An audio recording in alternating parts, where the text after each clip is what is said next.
기술적 분석입니다. 시장 상황 빠르게 한번 살펴보도록 하겠습니다. 일단은 기존에 말씀을 드렸듯이 전체적인 추세 진행은 여전히 이어지고 있다라고 생각이 됩니다. 일간으로 유지되던 추세를 이탈한 이후에 지난주 금요일에 어느 정도 상승이 나오긴 했지만 그것이 추세로 복귀하는 정도의 에너지를 가졌던 것은 아니고 월요일, 즉 이어진 월요일에도 강하게 추세로 복귀하는 모습이 나온 것은 아니기 때문에 결과적으로 지금 전체적인 에너지 자체는 조금 빠지고 있는 흐름으로 여전히 움직이고 있다라고 생각이 됩니다. 이러한 상황에서 우리가 이러한 반등이 한번 나왔다고 해서 하락보다 절반 정도밖에 못 미치는 되돌림 반등이 나왔다고 해서 이거를 추세의 전환이라고 보기는 당장은 어렵다고 보여지고, 이러한 부분들이 만약에 추세 라인으로 강하게 복귀를 하는 것이 아니라 어느 정도 하방부에서 이렇게 머무르는 모습이 나온다면 추가적인 조정이 악재에 따라서 나올 수 있다라고 보여집니다. 지금 오늘 당일 이런 선물 시장을 보더라도 그것과 유사한 흐름으로 움직이고 있기 때문에 너무 많은 비중을 여기서 들어가기보다는 지난 영상에서 설명을 드렸듯이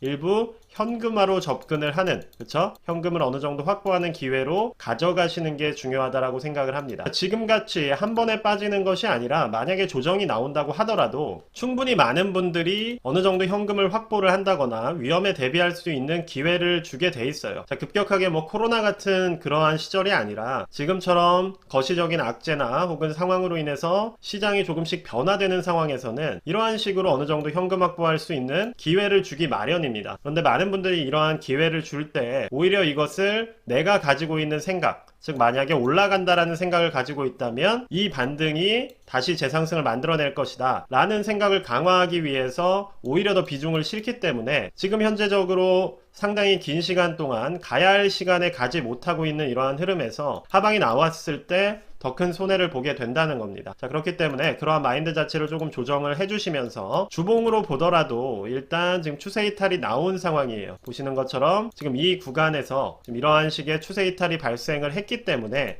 최소한 이 단기적으로 이어져 오던 추세 자체를 좀 더 넓히는 이러한 식의 조정이 나올 수가 있다는 겁니다. 그래서 이전에 올라오던 이러한 저점 라인과 상방을 만드는 이러한 식의 조정이 나올 수가 있기 때문에 다시 진입을 해도 된다는 거예요. 지금은 새로운 추세 하방을 만들어 나가는 단계에 이어서 리스크 관리를 하라고 말씀을 드리는 것이고, 그 가장 좋은 방법 중에 하나가 일부 비중을 현금으로 만드는, 이것이 가장 안전한 대안이라고 말씀을 드릴 수가 있을 것 같습니다.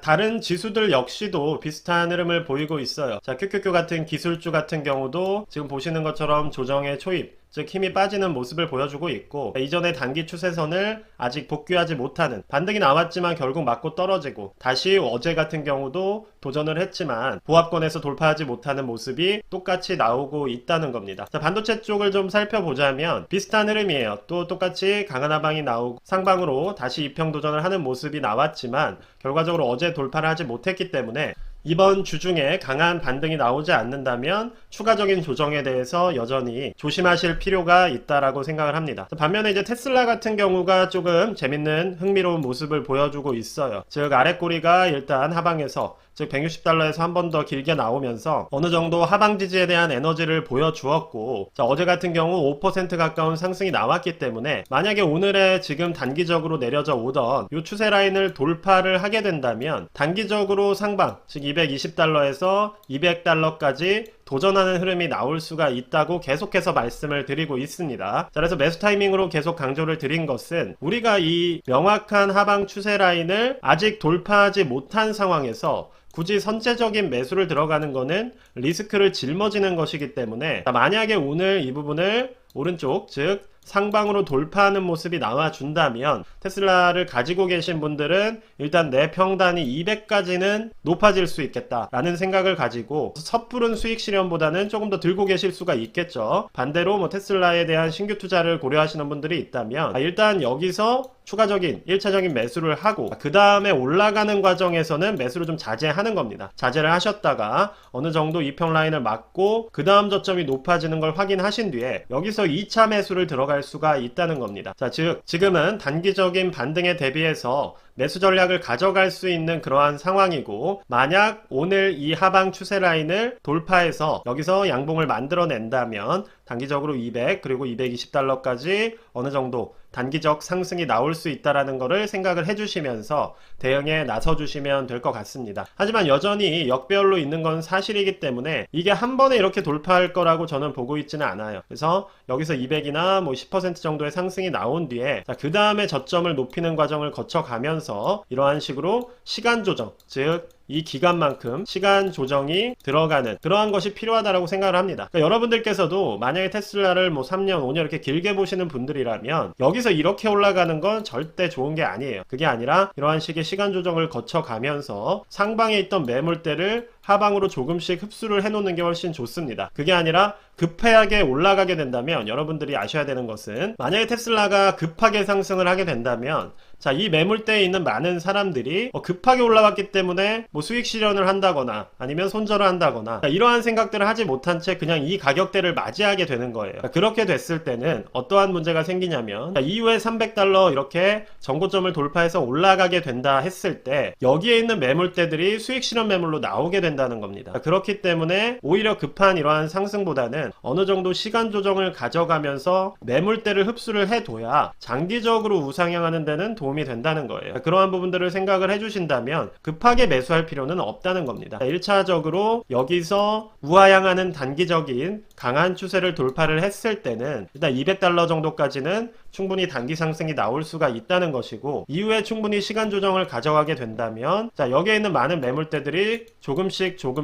여기서 청산을 나가게 된다는 거예요. 뭐 조금의 약간의 손해를 보고 손절을 한다거나 아니면 뭐 매수를 통해서 평단을 낮춘다거나 그러한 식으로 전체적인 매물대의 평균 단가가 낮아졌을 때 이 부분을 돌파하고 그 이후에 상방 에너지가 강하게 나올 수가 있다는 겁니다. 이러한 식으로 1차 매수를 들어갔더라도 급하게 올라가는 도중에 굳이 매수를 하는 것이 아니라 이러한 식으로 하단부에서 매수를 들어가 주시고 만약에 1차 매수를 들어갔다 하더라도 이후에 파동이 하방으로 무너져 내린다면 1차 매수만 보고 2차 매수 기회에서 하방이 무너졌기 때문에 어쨌든 지금 이 160달러, 170달러라는 평단을 유지한 채로 재매수 기회를 잡으면 된다는 겁니다. 그렇게 리스크 관리를 해주시면서 지금의 테슬라는 접근을 해주시는 게 훨씬 더 안전한 투자가 될 수 있다라고 말씀을 드릴 수가 있을 것 같아요. 자, 그리고 지금 엔비디아 같은 경우 살펴보시면 앞서 말씀드린 전체적인 지수와 유사합니다. 즉 이때 뭐 반등이 나왔다 하더라도 결과적으로 더블탑을 찍고 그쵸? 지금 이 단기평이 무너져 내렸기 때문에 앞서 강조를 드렸듯이 자, 어느 정도의 평단을 낮추는 조정이 나올 수가 있다는 거예요. 그 가격대가 어느 정도 수준이 될지는 모르겠지만 지금 고점 기준으로 1000달러 가까이 갔던 상황에서 지금 이 위치 850달러 자체도 충분히 큰 조정입니다. 여기서 추가적으로 100달러 정도는 더 하방을 확인하러 갈 수가 있기 때문에 일단은 조금 지켜보시면서 지나치게 이격도가 벌어진 그러한 종목 같은 경우는 하단부가 확실하게 잡힐 때까지는 지켜봐 주시는 게 좋을 것 같습니다. 자, 지금 물가 이슈나 이런 게 생기면서 이제 TMF 같은 쪽도 관심을 많이 가지고 계실 텐데 자, 지금 TMF 같은 경우는 들어갈 상황은 아니에요. 그러니까 너무 단순하게 지금 오히려 물가 금리 인하가 올 것이다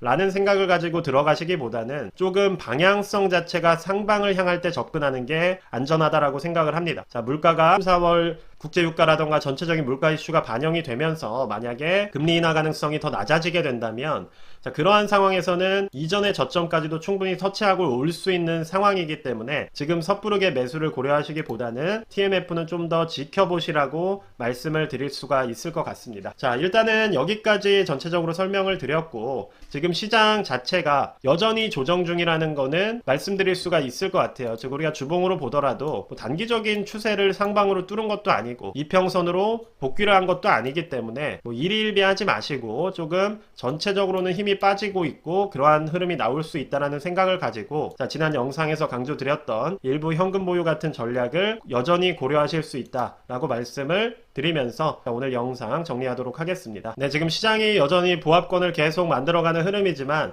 결국 이 균형이 깨지게 된다면 갑자기 변동성이 커질 수 있기 때문에 그런 부분들에 대해서도 일정 수준 대비를 해주시면서 이번 한 주 지켜보시면 될 것 같습니다. 오늘은 여기까지만 말씀드리도록 하겠습니다. 감사합니다.